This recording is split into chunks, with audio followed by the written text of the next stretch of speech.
3, 2, 1. Welcome to City News. Every night at 6 and 11 p.m., we're out in your community. It's a fantastic team of people really dedicated to doing something different, doing something relevant and ethical and meaningful to the communities. And I think audiences are going to love it. It's not easy. It's one of the 10 toughest trails in the world. It might be on your bucket list, the Grouse Grind, but after a man went into cardiac arrest over the weekend on this trail, officials want to make sure you know what you're getting into before you start climbing up. I'm a bit old school, so I don't necessarily love them. I think it's a great idea. BC's education curriculum is changing. Now, some of those changes have already come into effect and some are still on their way. Now, that has some parents happy, but others concerned. What exactly are those changes and how do they compare with other provinces? It's the last day of the PNE's 2018 season. Lots of people are here wrapping up their long weekend and their summer holidays as it's back to school tomorrow. Coming up, we find out how this year's edition of the fair went and what Grammy Award-winning singer is performing here live tonight. It's not easy. It's one of the 10 toughest trails in the world. The first time you feel like you won't see the next day.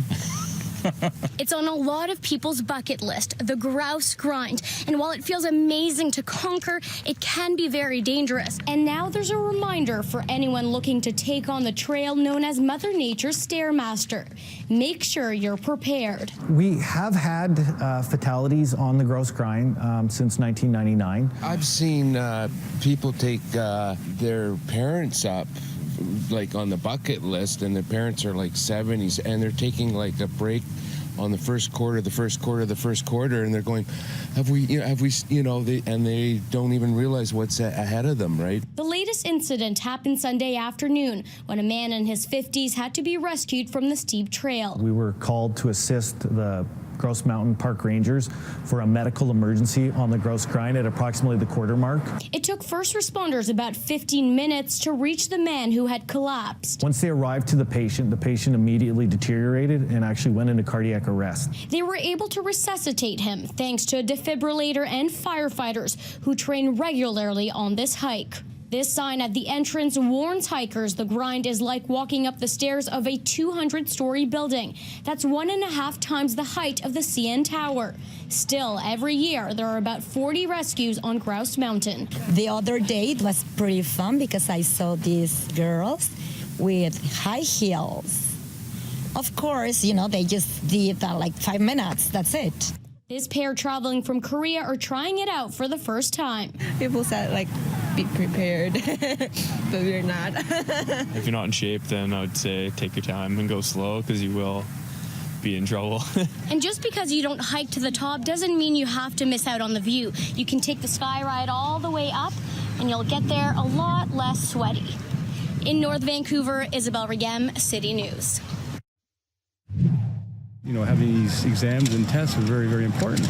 They sort of gave you a standard to work towards and some goals to work towards. And without those, are you going to have that incentive? I doubt it. Kids are heading back to school on Tuesday morning, but things are going to be a little different this year here in British Columbia. The province is making some curriculum changes for students in grades 10 and 12. Students will no longer write a Math 10 final exam or an English 12 provincial exam. Both are being replaced with 2 assessments of core math and literacy skills that combine their knowledge from various subjects. Education Minister Rob Fleming says the aim is to develop skills in critical thinking, collaboration, and technology. But what do those of us who walked uphill through the snow think of the ministry's more freestyle approach to modernizing education? Okay, what do you think of those changes I just described to you? I'm a bit old school, so I don't necessarily love them. I think it's a great idea because exams are just really picking up information about a student's ability in one particular moment in time. I'm not a huge fan of a general assessment versus somebody having to learn, even if it's their most difficult subject, how to persevere through it, even if it's not easy. That's my 2 cents. I think, school is always going to be as hard as the challenges of the assignments more than the exams necessarily. Now, each province handles this sort of thing very differently. Alberta still runs provincial exams for grade 12 students that are worth 30% of their final grade. Manitoba does something similar, while in Quebec it's more like 50%. And Ontario holds a series of provincial assessments, with the last one in grade 10.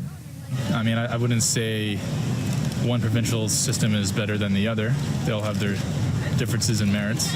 I think if there's other models going on in Canada, it's probably really great to take a look at the results of those and see whether there's one that matches the goals of the teachers and of the BC Ministry of Education. You can actually take a sample test of what BC grade 10s are taking this year online. When the new literacy assessment comes into effect for grade 12s next year, it's expected to follow a similar format.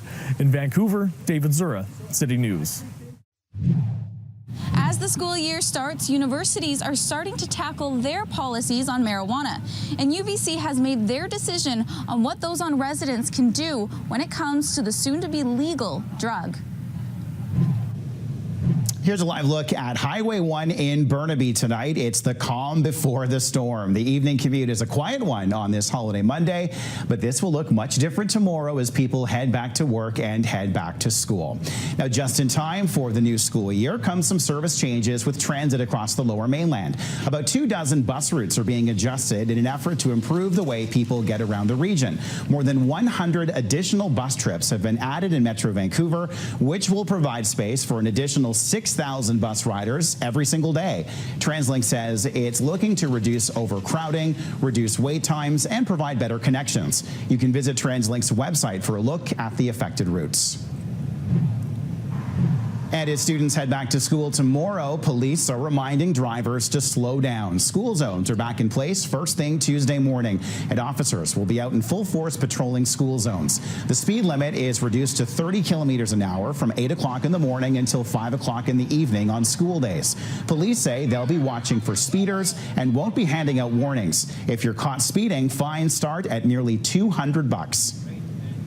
Road safety is a shared responsibility. We're asking people to follow the rules of the road, avoid distractions, and please pay attention. We want everyone to get to their destination safely.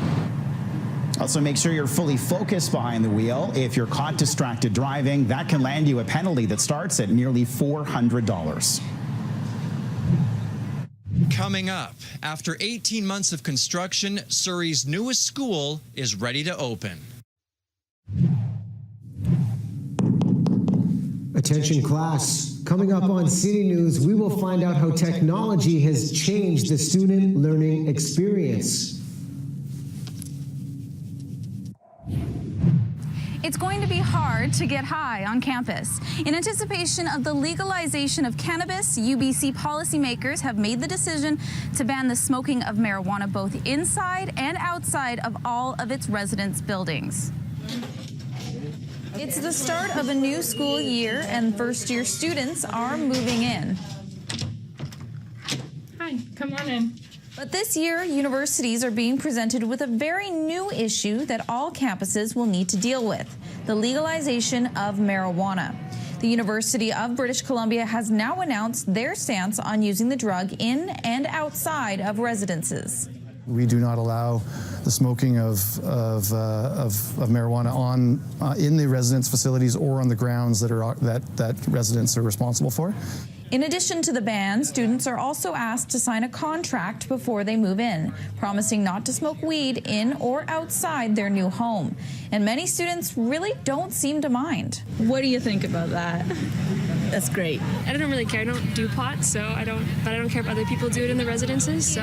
I think it's just, if they respect the space for people that don't want to be involved with using it, then it's fine. I think it's fair because not a lot of research, especially in first-year residences, has been done to see how much marijuana affects the brain of first-year students who are just moving into residence. I think it's good to maintain that rule. Maybe a certain area should be allowed in, maybe not necessarily in the residences, because I know if one person's doing it, you can smell it everywhere, right?